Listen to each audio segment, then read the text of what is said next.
The first rule, which is kind of a comical rule, is stand up straight with your shoulders back. You want to present yourself to the world in a manner that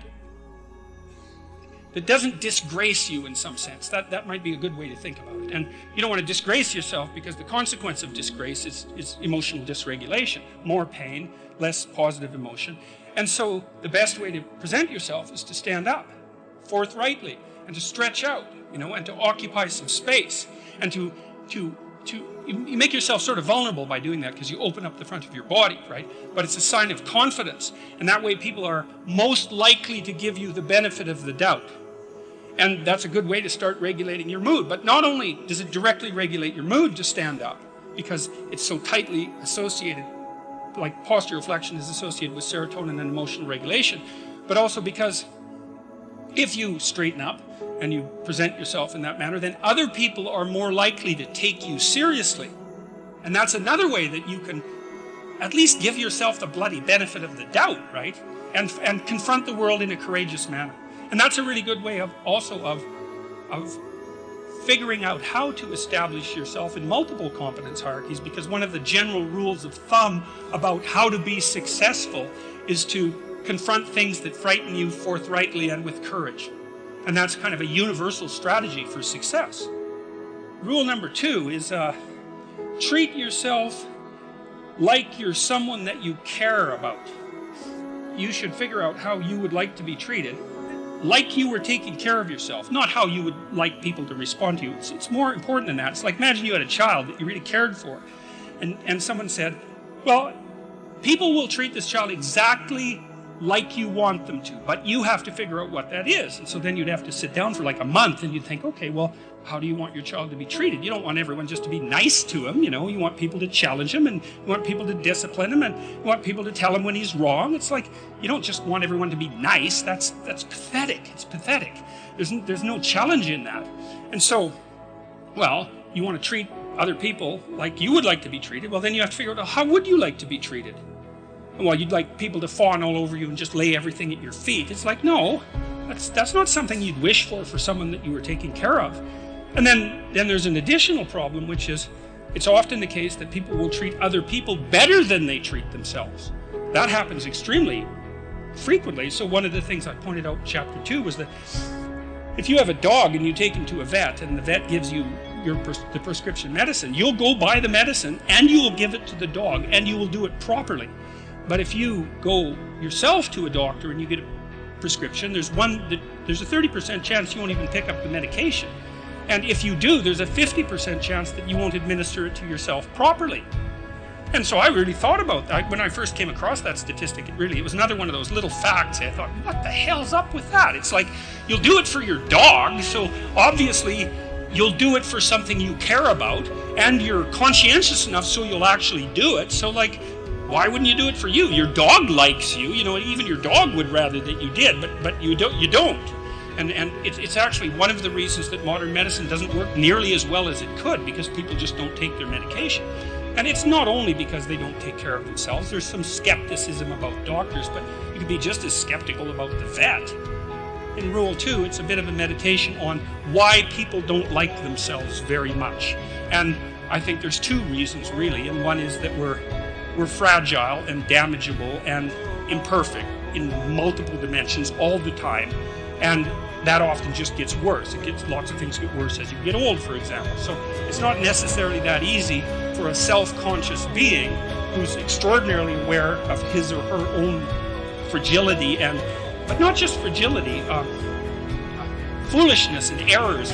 Like, you know yourself better than anyone else knows you. And you might have a certain amount of dislike for someone you know because of something they did, but you know everything you did. Jesus, that's a drag, man. You have to carry that along behind. It's like, really, I did that, And then, so there's that. It's like you're weak and kind of useless and prone to temptation. And all those things, that just shouldn't be that way. And then you're also capable of pretty vicious acts of malevolence. And so you also know that about yourself. And so it's a real existential question for people. It's like, why the hell should you take care of something as sorry and wretched as you are? And that's really what the chapter is about. It's because the answer in the chapter is, yeah, you're first of all, yes, you're pretty useless and terrible, but so is everyone else, and that's actually an existential problem, right? And what I mean by that, it's a problem that every human being has always had and always will. So it's not just you, it's a universal problem. And that there's an answer to that, and one of them is to, what does it just say? Love the sinner but hate the sin. It's something like that, is that despite the fact that you're not all that you could be, the proper attitude to have towards yourself is the attitude that you would have towards someone that you genuinely cared for. And that it's incumbent on you to act as if you genuinely care for yourself. Just like you would act towards someone that you actually cared about, some other person. So it's a reversal in some sense of the golden rule, right? And it's a discussion of why that's necessary. And also, more than that, it's a discussion of why you have a moral obligation to do that. It's not just that you should because it would be better for you.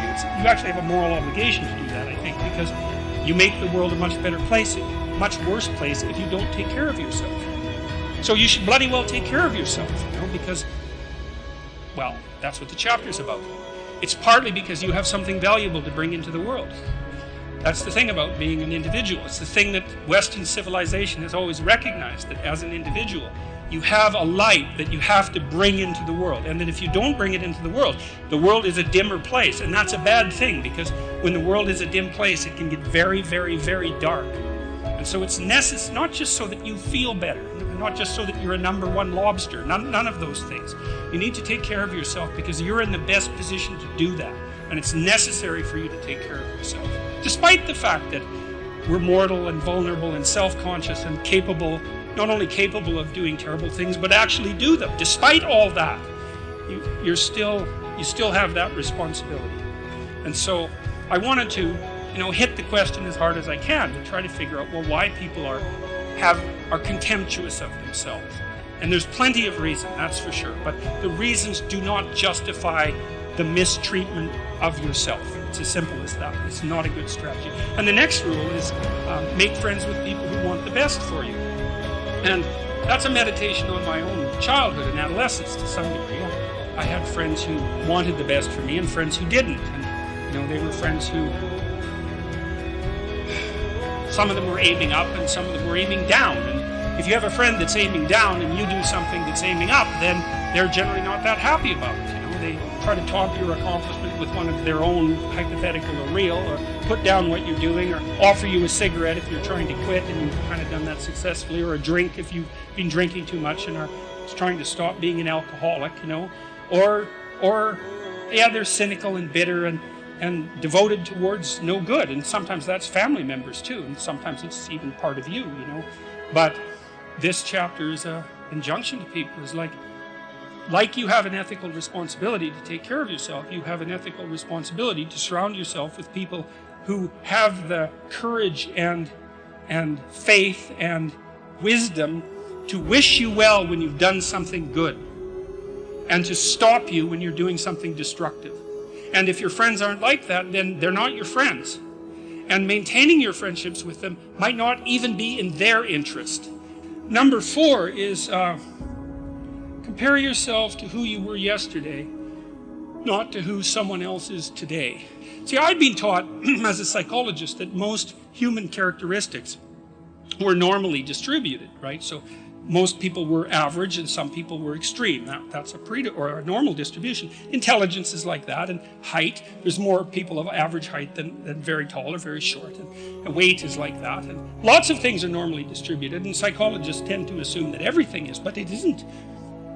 Creative products are distributed in a Pareto distribution, and that's a whole different thing. And it's really important to know this. It's another fundamental fact, the knowledge of which can sort of transform the way you conceptualize, let's say, the political landscape. So here's an example of the Pareto distribution. There's a rule of thumb that if you run a company, that 20% of your employees do 80% of the work, or that 20% of your customers are responsible for 80% of your sales, or that 20% of them are responsible for 80% of the customer service calls. Same thing. But that's not exactly the rule. The rule is worse than that. The rule is, in a given domain, the square root of the number of people operating in that domain do half the productive work. So you think, well, you have 10 employees, 3 of them do half the work. It's like, yeah, okay. What if you have 100 employees? Then 10 of them do half the work.